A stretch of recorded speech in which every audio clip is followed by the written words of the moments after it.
All right, let's just jump right in. Today's explainer is about a butterfly effect so massive, it literally re-engineered the entire American way of life.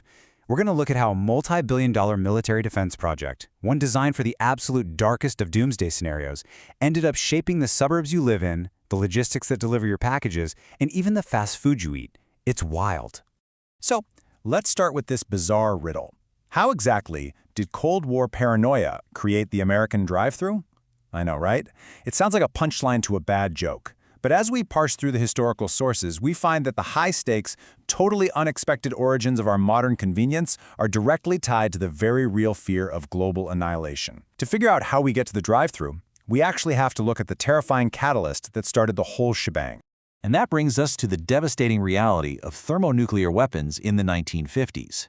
Consider the 1954 Bravo nuclear test in the Marshall Islands.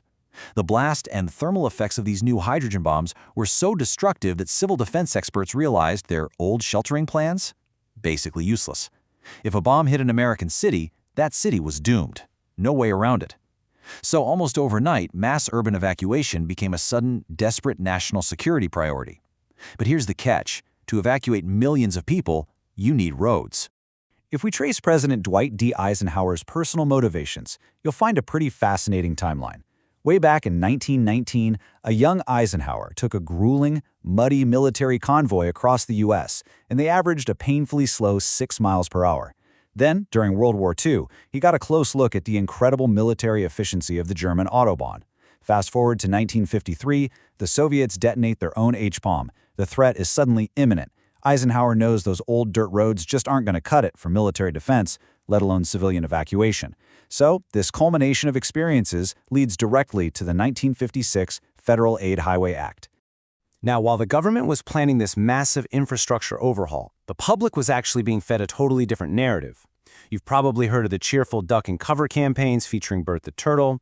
It was this highly publicized, super optimistic campaign telling school kids that, hey, a nuclear attack was survivable if you just hid under your desk. But behind closed doors, civil defense officials recognized a very grim reality.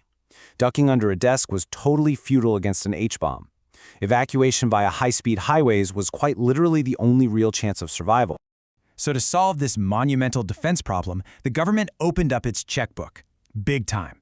The original interstate system cost American taxpayers $114 billion. And to put that massive scale into perspective for you today, that is the equivalent of nearly $600 billion.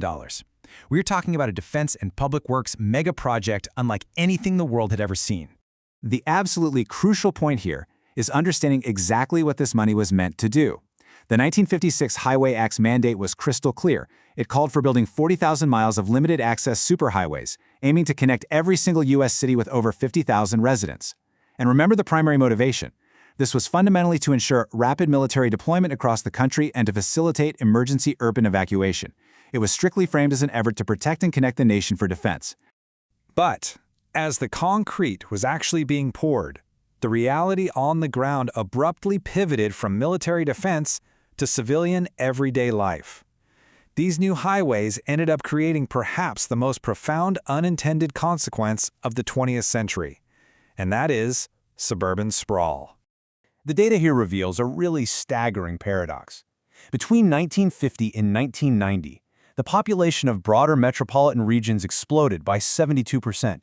Yet, over that exact same period, the populations of the central cities themselves actually declined by 17%. So people weren't just growing in numbers, they were physically moving outward, riding these new concrete arteries straight away from the urban core. And this next stat brilliantly illustrates the direct cause and effect. According to economic research analyzing this era, a single exogenously assigned highway passing through a central city reduced its population by 18%. Just one highway. Think about that. If you built the road, the people didn't just use it to get around, they used it to leave. The interstate system quite literally paved the way to the suburbs. And, as the people moved, the entire landscape of American commerce shifted right along with them. In the pre-highway era, long-distance travel mostly meant taking passenger rail or driving really slowly along old auto trails like Route 66 and stopping at these mom-and-pop local diners right in the middle of small towns. But the post-highway era fundamentally transformed logistics and local economies. It ushered in the age of interstate trucking fleets, massive corporate fast food franchises, and those standardized blue exit signs we all recognize today.